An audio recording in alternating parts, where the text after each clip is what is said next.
Estamos neste mês de março. Março é vermelho, gente, e ele é vermelho porque busca conscientizar a população sobre o câncer renal. Hoje, por exemplo, é comemorado o Dia Mundial do Rim e a gente vai ampliar um pouco mais. Não vamos chegar no câncer, não. Vamos começar com ações preventivas, vamos saber qual é a rotina que a gente precisa aqui para ter uma saúde dos rins que seja algo mais viável, mais natural, que a gente possa, de fato, dar uma contribuição melhor. Mas, claro, quais são as principais doenças que nós chegamos até os rins e de que maneira a gente pode tratá-las? Como é que está aqui o tratamento dos rins aqui no estado de Alagoas?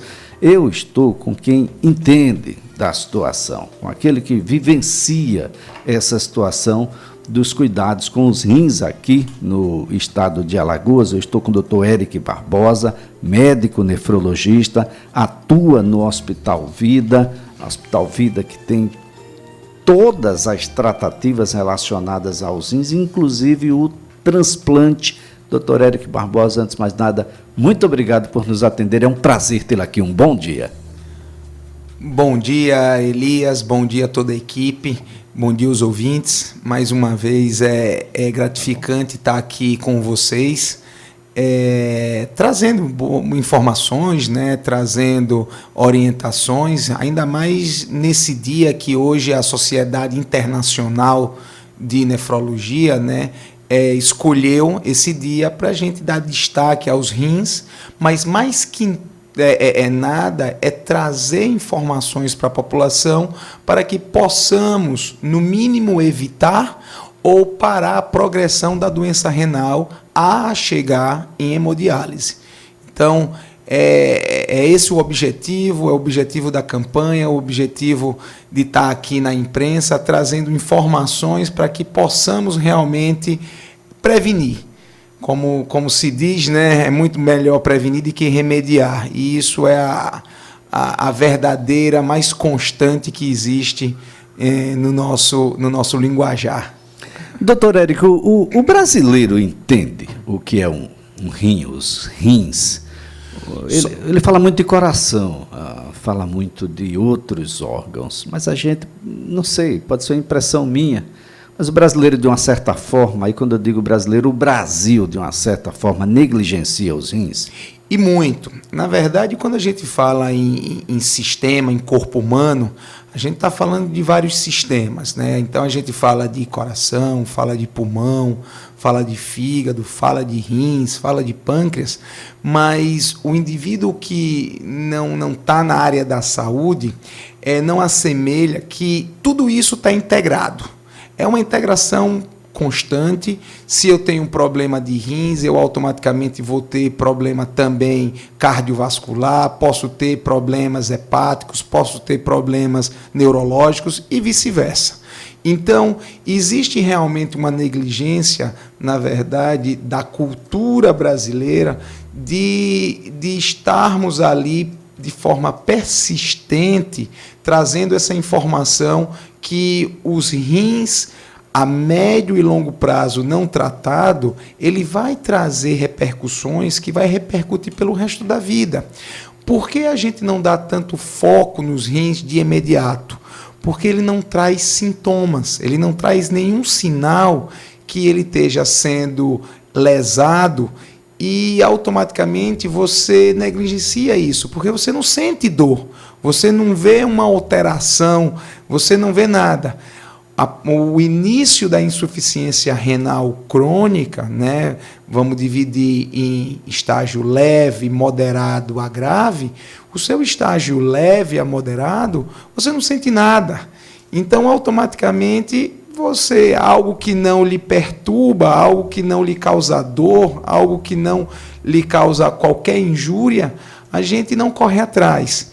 Mas isso se paga lá na frente, porque com o tempo ele progredirá, passará da leve para moderada, da moderada para o estágio grave e automaticamente entrará em hemodiálise.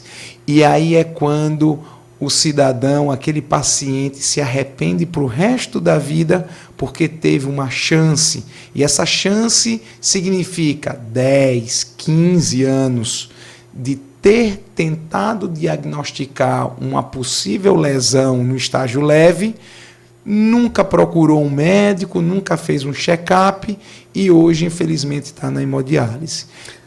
Agora, doutor, o brasileiro, além de, técnico de futebol, da seleção e do próprio time dele, ele é médico e gosta de se automedicar.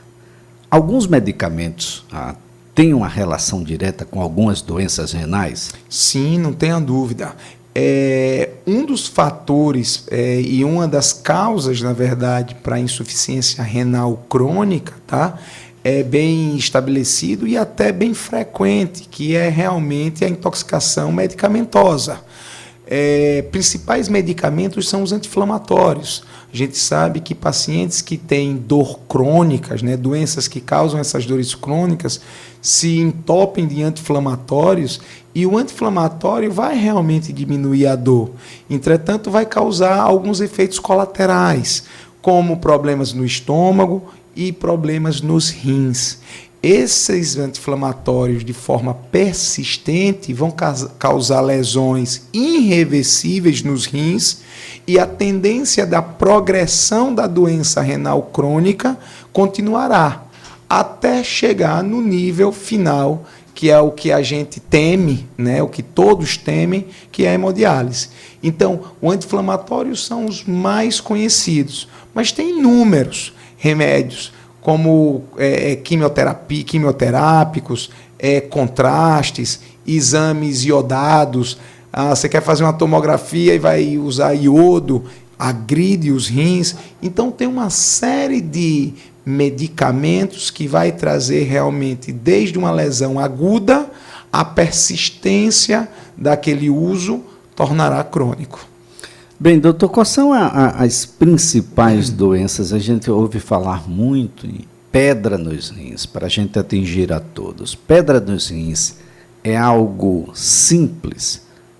Expeliu a pedra, está tudo certo? Extraiu a pedra, está tudo certo? Ou é um indicativo para que a gente tenha um pouco mais de cuidado, porque coisas piores podem vir por aí? Você citou um dos casos que podem realmente levar à insuficiência renal crônica. Entretanto, o cálculo renal é uma doença muito prevalente e a gente sabe que de forma aguda é que causa dor quando esse cálculo migra dos rins. O que é isso? Os cálculos renais é uma doença basicamente hereditária, genética. Aqueles pacientes que têm cálculo renal, se você vai procurar na família, normalmente tem o pai, tem a mãe, tem um avô, tem um tio, tem alguma herança genética. E os cálculos dentro dos rins, como a gente havia comentado, não causam dor, não causa problema algum. Entretanto, quando esse cálculo migra do rim para a bexiga, tem um canal entre esses dois órgãos, né, que é o ureter. Esse ureter é fechado, ele é acostumado a só transcorrer a urina, que é líquida. Quando vem o cálculo, tem aquela dor enorme, intensa, e a gente tem que buscar realmente uma emergência, uma UPA, o que seja, para tomar medicamentos na veia. Entretanto, uma vez diagnosticado o cálculo, tem que sim ser tratado, porque isso pode levar a uma série de situações, precipitando infecções urinárias, precipitando um cálculo desse quando migre, obstrua esse ureter e faça com que a urina desse rim não escoa para a bexiga, fazendo com que exista esse stop, né, do xixi, da urina, regressando ao rim e evoluindo com a perda desse rim. Então, o cálculo renal é muito prevalente na nossa população, é de uma importância enorme fazermos exames de imagem, o principal exame é a tomografia, mas é fundamental que a gente faça sempre um acompanhamento, porque uma hora esse cálculo vai migrar, e esse cálculo vai migrar, vai causar dor e uma série de complicações. Bem, doutor Eric, além do cálculo renal, o que é que a gente deve mais se preocupar? O que é que chega mais aos consultórios? Como principal patologias para a gente alertar a população, esse que é o intuito aqui, a gente sabe que os rins só demonstram que está sofrendo de uma forma avançada. Então, aqueles indivíduos obesos, portadores de doenças como hipertensão, como diabetes, como nefrites, como rins policísticos, né? Aqueles pacientes que padecem de doenças autoimunes, como lúpus, febre reumatoide, vasculites. Então, todos esses pacientes que têm esses fatores de riscos, é necessário fazer acompanhamento com o nefrologista também, porque é com o passar do tempo que vai existir essa lesão renal, e se não estiver fazendo check-ups de forma periódicas, a cada 6 meses para esses doentes que já têm comorbidades, ou 1 ano para aqueles indivíduos que não têm comorbidades, nunca vai encontrar essa lesão. E quando encontrar, vai encontrar no estágio realmente avançado. Então, pacientes obesos é importante realmente estar fazendo check-up, além desses que padecem de algum tipo de patologia, de doença, que assim eu citei. Bem, doutor Eric, e as armas que tem os nefrologistas para combater aí toda essa... A guerra não deve ser fácil. As armas, na verdade, são inúmeras, né? Mas, de novo, é muito melhor a gente evitar do que tratar. Então, quando a gente fala do diagnóstico precoce, existe uma série de medicamentos, de classes medicamentosas, que conseguimos parar a evolução da doença renal. Regenerar, não, mas evita que progrida de um estágio leve a moderado e moderado grave. Isso existe uma série de medicamentos e, claro, também um esforço do próprio paciente em mudar hábitos alimentares, hábitos de vida, sedentarismo. Isso tudo compõe um arsenal, né, terapêutico de tratamento para que a gente possa evitar que esse paciente chegue a uma insuficiência renal no estágio grave. Isso tudo tem jeito, né? Para tudo a gente dá um jeito, mas vamos tentar identificar de uma forma precoce, porque a resolutividade disso e o resultado é sempre melhor. Doutor Eric Barbosa, quando o nefrologista diz, meu amigo, minha amiga, você precisa ingerir líquido, ele está querendo dizer água, não é? E as pessoas às vezes confundem cerveja, cachaça e tudo mais que for líquido. Quando a gente fala líquido, é uma variante bastante que você tem um leque, né? Realmente, o líquido não compõe realmente cachaça, cerveja, mas a gente está falando de água, pode estar falando de suco, pode estar falando de chá, né? Então tem uma série de líquidos que é permissivo e realmente vai hidratar e vai fazer bem para os seus rins. E quando a gente fala de hidratar, de tomar água, tomar líquido, é muito importante a gente ter uma mensuração para com a urina. Quando eu tomo, sei lá, 1 litro de água, se eu tenho uma urina concentrada e só fiz xixi, né, tenho uma diurese 1 vez por dia, eu estou realmente precisando de mais líquido. Eu estou precisando de 2 litros, 2,5 litros, 3 litros.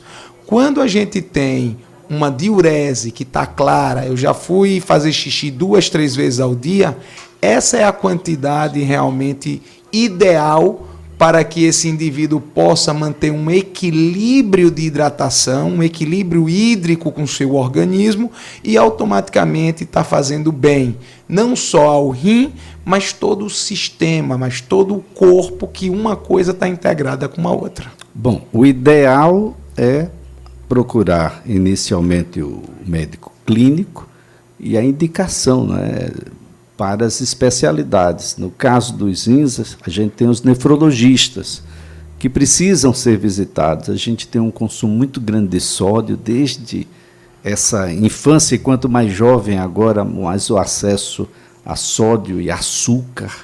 E esses são dois dois ingredientes aí que a gente não precisa nessa receita, né, doutor? 2 venenos, né? 2 venenos. 2 venenos. Realmente, cada vez mais com comidas industrializadas, a gente tem mais sódio. E a orientação realmente uma comida com pouco sal, né? Pouco sódio. E, querendo ou não, cada vez menos industrializada, porque a gente sabe que tem componentes, não só à base de sódio, mas tipos de açúcar, tipos de carboidratos, de polissacarídeos, de colesterol que não são polissaturados, que vai vir a fazer mal em algum momento na faixa, ao longo da nossa vida. Muito bem, doutor Eric, prazer tê-lo aqui no CBN Maceió. Muito obrigado pela colaboração, que as pessoas tenham hábitos de vida mais saudáveis, sair de casa, gente, caminhar, né? Procurar aí uma atividade física, comer mais coisas daquela feirinha que tem lá na esquina do que das caixinhas dos supermercados, talvez ajude, já seja um bom passo. E claro, ter uma rotina de investigação da sua própria saúde, não é, doutor? Sim, não tenha dúvida. Esse é o essencial, é o primordial, tá? Quando a gente fala de nefrologia, hoje o dia realmente é para exacerbar os rins, mas deixando claro também que o nefrologista é um clínico geral. Então, se você quer um check-up, se você quer fazer alguns exames periódicos, procure um nefrologista no qual ele vai fazer tudo isso e ainda vai focar nos seus rins. É fundamental, uma vez por ano, pelo menos, fazer os check-ups, porque é aí que se vai diagnosticar alguma coisa de forma precoce.